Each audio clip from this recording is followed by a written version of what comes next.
जय माता दी दोस्तों, हमारे YouTube चैनल में आपका हार्दिक स्वागत है। दोस्तों, आज मैं आपको भैरव बाबा की एक साधना बताऊंगा। भैरव बाबा की साधना को करके आपको भगवान भैरव की, बाबा भैरव की सिद्धि प्राप्त होगी और उनके आशीर्वाद से आपके काम भी सिद्ध होंगे और आपकी मनोकामनाएं भी पूरी होंगी। विशेष रूप से मेरा कहना यह है कि जिस भी मनोकामना को लेकर के आप ये साधना करोगे भैरव जी की, आपकी वो मनोकामना ज़रूर पूरी होगी। और इस बात को चाहे तो आप आजमा करके देख लेना। बस आपको ये साधना करनी है और वैसे ही करनी है जैसी मैं आपको बताऊंगा। दूसरी चीज़ ये है कि भैरवनाथ भगवान शिव के अवतार हैं, ये आप सभी लोग अच्छे से जानते हैं। हनुमान जी महाराज, भैरव जी महाराज, इसके अलावा भगवान शिव ने अनेकों अवतार लिए हैं। तो इसमें जो भैरवनाथ जी हैं, ठीक है, इसमें जो इनका एक रूप है काल भैरव का, ये थोड़ा सा उग्र रूप होता है। लेकिन बटुक भैरव हो गए, बटुक भैरव भगवान भैरव का सौम्य रूप है और दक्षिण मार्ग में इनकी साधना करी जाती है, सात्विक रूप से इनकी साधना करी जाती है। तो इसमें जो बटुक भैरव जी की साधना सात्विक रूप से करी जाती है। इसके अलावा भैरव जी की साधना में अक्सर ये प्रचलन रहता ही है कि भैरवनाथ जी को मदिरा का भोग लगाया जाता है, सिगरेट का भोग लगाया जाता है। इसके अलावा कुछ लोग उनको लड्डू भी अर्पित करते हैं, कुछ लोग उनको इमरती अर्पित करते हैं, कुछ लोग उनको पकोड़े, उड़द की दाल के बने हुए बहुत सारी चीज़ें, तमाम चीज़ें उनको अर्पित करी जाती है भोग के रूप में, प्रसाद के रूप में। लेकिन मैं जो आपको ये साधना बताने वाला हूँ, ये सिर्फ़ और सिर्फ 11 दिनों की साधना है। और इस 11 दिनों की साधना में आपको भगवान भैरव से जुड़े हुए अनुभव भी होंगे और आप जिस मनोकामना को लेकर के ये साधना करोगे, आपकी वो मनोकामना भी भैरव जी की कृपा से पूरी हो जाएगी कुछ दिनों के अंदर अंदर। तो इस साधना में आपको करना क्या है, देखिए 11 दिनों की ये साधना है और इस 11 दिनों की साधना में आपको ये साधना शुरू करनी है, या तो आपको शनिवार से शुरू करनी है या फिर रविवार से। भैरव जी के दोनों दिन माने जाते हैं, वैसे उनका विशेष रूप से रविवार का दिन होता है। तो लेकिन आप इसको शनिवार को भी कर सकते हो और संडे को भी कर सकते हो। अगर शनिवार या संडे शुक्ल पक्ष का है तो और भी ज़्यादा अच्छा है, नहीं तो आप किसी भी संडे से या शनिवार से शुरू कर सकते हो ये साधना। लेकिन ये साधना आपको रात्रि काल में ही करनी है। कम से कम 9 या 10 बजे का टाइम होना चाहिए, 9-10 बजे का या 11 बजे का टाइम होना चाहिए। रात्रि कालीन की साधना है। वैसे भी भगवान भैरव की साधना रात्रि काल में ही करी जाती है, क्योंकि तंत्र के देवता हैं।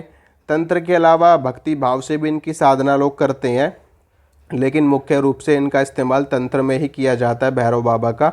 और अगर आपके ऊपर तांत्रिक क्रिया भी किसी ने कर रखी है और अगर आप ये साधना करेंगे तो वो तांत्रिक क्रिया भी बैक हो जाएगी उसी व्यक्ति के ऊपर, और जिसने आपके ऊपर करी है, चाहे उसने बलि दे करके आपके ऊपर भेजी हो, चाहे उसने मुर्गा काटा हो, बकरा काटा हो, या कोई भी बलि दी हो या बिना बलि के भेजी हो, कितनी भी तगड़ी शक्ति हो, पावरफुल शक्ति भी हो, यहाँ तक कि अगर माता काली भी किसी ने छोड़ रखी है, मरघट की कालका भी छोड़ रखी है, शमशान काली भी छोड़ रखी है, तो बाबा भैरव उनको भी रोक देंगे, कोई अहित नहीं करने देंगे आपका। क्योंकि बाबा भैरव माता काली के पुत्र हैं। और जब पुत्र आगे खड़ा हो जाए तो माँ कैसे अपने पुत्र पर प्रहार कर सकती है, ठीक है। जिस तरह से आपके ऊपर आपकी माँ प्रहार नहीं कर सकती, उसी तरह से जब पुत्र किसी की रक्षा करने के लिए खड़ा हो जाएगा तो माँ भी उनके वचनों का मान रखती हैं। माँ भी सब कुछ जानती हैं, सब कुछ उन्हीं से ही उत्पन्न हुआ है। तो वो आपका जो तंत्र भी है वो भी ख़त्म हो जाएगा, नष्ट हो जाएगा। तो इस साधना में आपको करना क्या है, बहुत सिंपल सी साधना है, 11 दिनों की है। रात्रि काल में 10 या 11 बजे आपको बैठना है। आप स्नान करके बैठ सकते हो। अगर आप स्नान नहीं करना चाहते या फिर किसी कारणवश आपको प्रॉब्लम है, कोई दिक्कत है, आप बीमार हो, तो आप हाथ पैर धो करके, अपना मुंह धो करके अच्छे से साफ़ सुथरे वस्त्र पहनिए और उसके बाद आसन के ऊपर बैठ जाइए, ठीक है। आसन के ऊपर बैठने के बाद अपने सामने कोई भी पात्र ले लीजिए, आप कोई भी बड़ी सी प्लेट ले लीजिए, स्टील की हो, तांबे की हो, कोई सी भी हो। उस प्लेट में एक सरसों के तेल का दीपक जला दीजिए। बड़ा दीपक होना चाहिए जो कम से कम 4 घंटे 5 घंटे जले, क्योंकि साधना में आपको 4-5 घंटे लग जाएंगे। ठीक है, 4-5 घंटे के मतलब का आपको दीपक जलाना है सरसों के तेल का। ठीक है, अब उसके बाद आपको धूप बत्ती जलानी है थोड़ी सी, या फिर आप अगरबत्ती भी जला सकते हो, धूप बत्ती की जगह अगरबत्ती भी जला सकते हो। अब उसके बाद आपको क्या करना है, धूप बत्ती जला लेनी है, सरसों के तेल का दीपक जला लेना है, एक जल का लोटा आपको भैरव जी के लिए रखना है अपने पास में। ठीक है, अब जैसे कि आप लोग जानते हो कि लॉकडाउन हुआ पड़ा है, तो ऐसे में मिठाई वगैरह नहीं मिल पाएगी, तो इसलिए मैं आपको मिठाई इसमें बता भी नहीं रहा हूँ। लेकिन अगर आप ये साधना बाद में भी कभी करना चाहो तो आप इसमें भैरव जी के लिए आपको रखने हैं 2 बूंदी के लड्डू। ठीक है, अगर आप भैरव जी को शराब का भोग नहीं देना चाहते या फिर मदिरा का भोग उनको नहीं देना चाहते, आप सात्विक रूप से उनकी साधना करना चाहते हो, तो आप भैरव जी को 2 लड्डू दोगे और 1 दोगे सिगरेट। ठीक है, अगर आप सिगरेट भी नहीं देना चाहते तो भी कोई दिक्कत नहीं है, सिर्फ आपको 2 बूंदी के लड्डू आपको उसमें भैरव जी को दे देने हैं। अब जैसा कि लॉकडाउन है इस टाइम पे, तो आपको इस टाइम पे क्या देना है, कुछ भी नहीं रखना, थोड़ा सा मीठा प्रसाद आपको रख लेना है। ठीक है, आप अपने घर में दूध से बनी हुई कोई मिठाई भी बना सकते हो थोड़ी सी, अगर वो भी नहीं बना सकते तो 2-4 मिश्री के दाने आप लोग रख लो अपने पास में। ठीक है, भोग के लिए भैरव जी के लिए।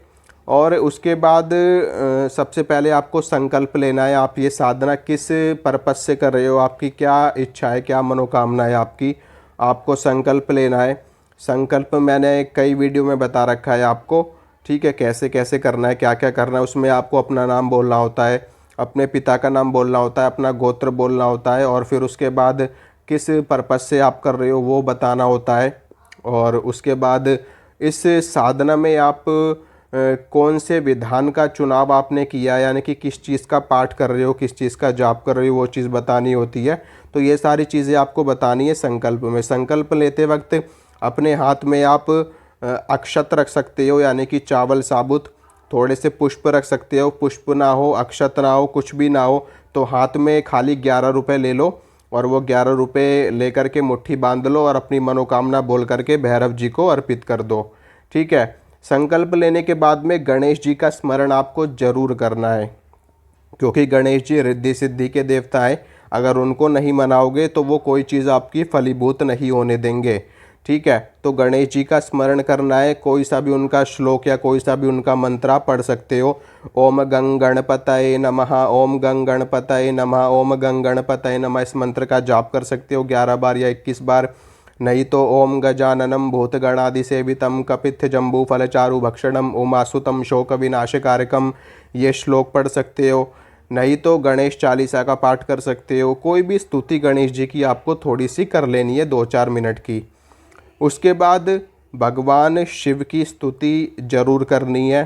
ठीक है, भगवान शिव की, क्योंकि उनके अंश अवतार हैं और भगवान शिव भोलेनाथ हैं, अगर वो प्रसन्न हो गए तो फिर तो कोई भी देवता उसको आना ही आना है आपके पास। अगर भगवान शिव आपके ऊपर प्रसन्न हो गए तो ब्रह्मांड का कोई सी भी शक्ति हो, ब्रह्मांड की कोई सी भी शक्ति हो, ब्रह्मांड का कोई सा भी देवता हो, आपके पास आना ही आना है उस शक्ति को, अगर भगवान भोलेनाथ राजी हो गए, अगर भगवान भोलेनाथ मान गए तो उनसे बड़ी शक्ति कोई नहीं है। सारी शक्तियाँ, सब मंत्र तंत्र यंत्र सब कुछ देने वाले वो ही हैं, अब ये समझ लो बस आप। ठीक है, भगवान शिव की स्तुति कर लेनी है, या तो फिर ओम नमः शिवाय का जाप कर लेना है। ठीक है, नहीं तो उनका कोई सा भी, जैसा कि मैंने बताया गणेश जी का करना है, वैसे ही भगवान शिव की कोई सी भी स्तुति या शिव चालीसा का पाठ आप कर सकते हो। नहीं तो कर्पूर गौरम इस वाले श्लोक का पाठ आप कर सकते हो।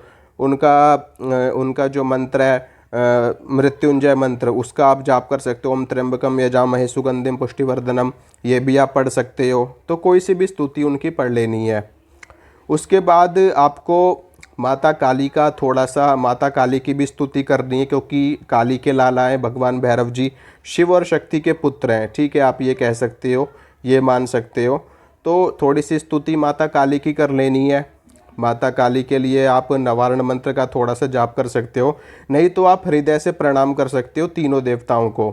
भगवान गणेश को हृदय से प्रणाम कीजिए, उनका आवाहन कीजिए, उनको नमस्कार कीजिए, भगवान शिव को नमस्कार कीजिए, माता काली को नमस्कार कीजिए।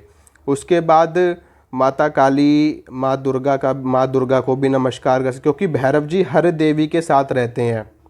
भैरव जी का कोई ना कोई रूप हर शक्ति के साथ रहता है, चाहे वो श्री विद्या हो, चाहे वो श्री कुल की देवी हो, चाहे वो काली कुल की देवी हो, चाहे वो माँ दुर्गा हो, माता शीतला हो, हर शक्ति के साथ भैरव जी चलते हैं। अब आप ये समझ लो, चाहे कितनी भी सात्विक से सात्विक, यहाँ तक कि माता कमला के साथ भी, माता लक्ष्मी के साथ भी भैरव जी का एक रूप रहता ही रहता है। ठीक है, तो ये करने के बाद अब आती है भैरव जी की बारी। तो इसमें आपको क्या करना है कि आपको लेनी है भैरव चालीसा। सारा खेल इसी का है। बहुत बहुत तगड़ी स्तुति है अपने आप में। आप जब करोगे ना तो आपको ऐसे ऐसे अनुभव होंगे। मैं आपको बताता हूँ कैसे अनुभव आपको होंगे। भैरव जी की जो सवारी है, भैरव जी की सवारी है कुत्ता। ठीक है, और जब कोई व्यक्ति भैरव जी की साधना करता है तो उसको ना तरह तरह की गंध आती है, यानी कि उसकी जो स्मेल पावर है, जो सूंघने की शक्ति है ना, वो बहुत तेज़ हो जाती है उस वक्त पे, साधना के वक्त पे। और जब पूर्ण सिद्धि हो जाती है तब आप सूंघ करके ना किसी भी व्यक्ति के बारे में बता सकते हो कि ये व्यक्ति कैसा है। अगर आपकी ये सिद्धि हो जाती है, यहाँ पर एक चक्र होता है अंदर की तरफ, वो चक्र खुल जाता है इस भैरव जी की साधना से। तो ऐसे में ना सूंघ करके, यानी कि अगर ये समझ लो कि 4 या 5 किलोमीटर दूर कोई ऐसी गंध आ रही होगी ना, कैसी भी बुरी सी गंध आ रही हो, जैसे कुछ जल रहा हो, कोई किसी को मार के जला रहे हो, या फिर कोई भी कैसी भी स्मेल होगी, और वो व्यक्ति सूंघ करके बता देगा कि किस चीज़ की स्मेल आ रही है। इस तरह की शक्ति, जिस तरह से आपने देखा होगा कि कुत्ता सूंघ करके बता देता है कि यहाँ पर क्या है, उसी तरह से वो सिद्धि भी साधक को प्राप्त होती है। ठीक है, इसके साथ में क्योंकि भैरव जी के आने से पहले जो भैरव जी की सवारी है यानी कि कुत्ता, तो उनका आवाहन होता है पहले जब भैरव, क्योंकि ये उनके गण है। और इसके साथ में जब आप ये साधना कर रहे होगे तो आपको कुत्तों के भौंकने की आवाज़ भी आएगी, काफ़ी ज़्यादा आएगी। छोटी मोटी नहीं कह रहा मैं, काफ़ी ज़्यादा भी आ सकती है और थोड़ी बहुत भी आ सकती है। कुत्तों के भौंकने की आवाज़ आती है, क्योंकि जब बाबा भैरव जी का रथ निकलता है, भैरव जी की सवारी निकलती है, तो उनके साथ में उनके गण, उनके भैरव जी के गणों में बहुत सारी चीज़ें हैं, बहुत सारी। शमशान के राजा कहलाते हैं भगवान भैरव। वहाँ के यूँ कह लो कि राजा हैं। उनके साथ में बहुत सारी, एक तो यक्षिणियाँ चलती हैं भैरव जी के साथ में, और योगिनियाँ चलती हैं, बहुत सारी यक्षिणियाँ चलती हैं, बहुत सारी योगिनियाँ चलती हैं। इसके साथ में भूत प्रेत, मसान, कच्चे कलुए, ये सारी चीज़ें भैरव जी के साथ में चलती है। अगर आपने भैरव जी की सिद्धि कर ली ना तो ये सारी चीज़ें तो आपको बहुत आसानी से प्राप्त हो जाएंगी। ठीक है, साधना बस खाली नाम मात्र की साधना करनी पड़ेगी आपको इनकी, लेकिन सिद्धि हो जाएगी इनकी सबकी आराम से। और ये सारी चीज़ें आपके ऊपर हावी भी नहीं हो सकती, ये भी मैं आपको बता दूं। कई लोग सोचते हैं ना कि हम यक्षिणी की साधना कर लें, हम योगिनी की साधना कर लें, लेकिन वो डरते रहते हैं कि कहीं ऐसा ना हो ये शक्ति हमारे ऊपर हावी हो जाए। मैं इसीलिए हमेशा आपको चीख चीख के बोलता हूँ, पहले किसी बड़ी शक्ति की साधना कर लो, उसके बाद ना ये सारी चीज़ें तो आपको यूं ही प्राप्त होने लगेंगी अपने आप ही, बिना सिद्ध किए भी आपको मिलने लगेंगी ये सारी चीज़ें। और फिर उसके बाद जब आप इन सारी चीज़ों की साधनाएं करोगे तो आपको घबराने की ज़रूरत नहीं, क्योंकि आपको पता मेरे साथ तो वैसे इतना पावरफुल देवता खड़ा है, तो ये सारी चीज़ें आपके ऊपर अटैक नहीं करेंगी। बस एक कहते ना, एक सेवक की भांति आपकी बात मानेंगी, और आप जो बोलोगे, जैसा आदेश दोगे वैसा ही चीज़ें कार्य करेंगी। तो इसमें आपको साधना की बात करते हैं, भैरव चालीसा आपको ले लेनी है। भैरव चालीसा लेने के बाद भैरव चालीसा का 108 बार आपको पाठ करना है। ठीक है, अब गिनती गिनने के लिए आप कोई भी चीज़ें अपने साथ में रख सकते हो। मटर के दाने रख लो, राजमा के दाने रख लो, छोले के दाने रख लो, चने के दाने रख लो, नहीं तो 108 कमलगट्टे के बीज ले लो, नहीं तो कोई भी ले लो, माला ले लो, जो भी आप लेना चाहो गिनती करने के लिए कि कितनी आपकी चालीसाएँ हो गई हैं। ठीक है, नहीं तो अगर आप उंगली पे गिन सकते हो तो उंगली पे गिन लो। और इसमें आपको भैरव चालीसा का 108 पाठ आपको करना है। और चालीसा जब आपकी पूरी हो जाएगी तो भगवान भैरव का आवाहन करना है। उनको जो आपने मिश्री चढ़ाई है वो मिश्री का भोग लगाना है। उस मिश्री का भोग जो आपने भैरव जी के नाम से दीपक जलाया है ना, सरसों के तेल का, उसी दीपक की लौ में आपको मिश्री का भोग लगा देना है, ठीक है। और जो आपने जल चढ़ाया है भैरव जी को, वो जल आपको हल्का सा उनके नाम से ज़मीन पे गिरा देना है, वो उन तक अपने आप पहुंच जाएगा, ठीक है। इसके बाद आपने जितना भी पाठ किया है वो सारा पाठ भैरव जी को समर्पित कर देना है, उनको अर्पित कर देना है और उनको कह देना है बाबा ये जाप ये पाठ मैंने आप ही की कृपा से किया है, आप ही की भक्ति से किया, आपकी सेवा से किया है, आप इसको ग्रहण करो, आप इसको स्वीकार करो और अगर मुझसे कोई गलती हुई है तो उसके लिए मुझे क्षमा करो, मैं आपका बालक हूँ, आपका बच्चा हूँ। और उसके बाद जो भी पाठ है वो उनको समर्पित कर दो और जो भी आपकी मनोकामना है उसको पूर्ण करने के लिए उनसे प्रार्थना करो, ठीक है। यहाँ पर आपकी साधना हो जाती कंप्लीट। इसी तरह से आपको पूरे के पूरे 11 दिनों तक साधना करनी है, ठीक है। 11 दिनों तक साधना करनी है और इन 11 दिनों में आपको ब्रह्मचर्य का भी पालन करना है, ठीक है। अगर आप चाहते हो कि आपको बहुत ही तेज़ और बहुत ही तीव्र अनुभव हो तो आप ज़मीन पर सोइए, नहीं तो आप बिस्तर पे बेड पे सोओगे तो अनुभवों में कमी आती है, ठीक है। क्योंकि उस बिस्तर में बहुत सारी नेगेटिविटी होती है, बहुत सारी नकारात्मकता होती है जिसके कारण से हमें अनुभव नहीं हो पाते। तो ऐसे में आप अगर भूमि शयन करो तो ज़्यादा अच्छा है। भूमि शयन नहीं कर सकते तो कोई दिक्कत नहीं, बिस्तर पे सो, लेकिन ब्रह्मचर्य में रहना अपने बस, ठीक है। ब्रह्मचर्य के पालन में रहना, बाकी आप सो सकते हो, कोई दिक्कत वाली बात नहीं है। और अपनी साधना नियमित करनी है आपको, 108 पाठ आपको करने हैं। अगर इसमें बीच में आपको उठना पड़ता है, जैसे कि मान लो कई बार होता है साधक लोग बैठते हैं, उनको दिक्कत होने लगती है, उनको तकलीफ़ होने लगती है, क्योंकि ऊर्जा उठती है ना, शक्ति उठती है। शक्ति जो हमारी कुंडलिनी शक्ति है वो ऊर्ध्वगामी है, यानी कि वो ऊपर की ओर चढ़ती है। तो ऐसे में नसों में खिंचाव होता है और बैक में पेन होता है, सिर में पेन होता है, कंधे भारी हो जाते हैं, चेस्ट में पेन होता है, हाथ में पेन होता है, क्योंकि हर जगह के चक्र रोटेट होने लगते हैं और वो नेगेटिव एनर्जी को बाहर फेंकते हैं। बाहर फेंकने की वजह से ही हमारे शरीर में दुखन होती है, हमारे शरीर में दर्द होता है। तो ऐसे में अगर बीच में आपको उठना पड़ता है, जैसे कि मान लो आपने कि 21 पाठ आपने कर लिए, तो 21 पाठ करने के बाद आप उठ जाओ, 10-15 मिनट रेस्ट कर लो, फिर दोबारा से अपने आगे के पाठ कर लो।